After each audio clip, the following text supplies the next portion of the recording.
SSC GD পরীক্ষার জন্য static জিকের ওপর থেকে ইম্পর্টেন্ট প্রশ্ন নিয়ে আলোচনা করব। ভুজ হ্রদ কোন রাজ্যে অবস্থিত? মধ্যপ্রদেশ, কর্ণাটক, গুজরাট নাকি উড়িষ্যা? সঠিক অ্যান্সার হয়ে যাবে অপশন সি, গুজরাট। যুদ্ধক্ষেত্রে রুমি কৌশল কে ব্যবহার করেছিলেন? বাবর, আকবর, সুলতান মাহমুদ নাকি অশোক? সঠিক অ্যান্সার হয়ে যাবে বাবর।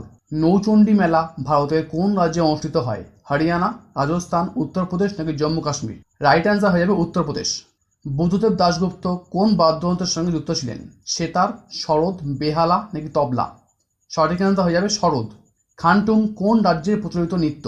মিজোরাম, তামিলনাড়ু, উত্তরাঞ্চল নাকি পাঞ্জাব? সঠিক অ্যান্সার হয়ে যাবে মিজোরামের প্রচলিত নৃত্য খানটুম। দ্য ইন্ডিয়ান ওমেন্স ইউনিভার্সিটি কে প্রতিষ্ঠা করেছিলেন? মৌলানা আজাদ, সৈয়দ আহমেদ খান, ধন্দকেশব কারবে নাকি স্যার উইলিয়াম জোন্স? সঠিক অ্যান্সার হয়ে যাবে ধন্দকেশব কারবে।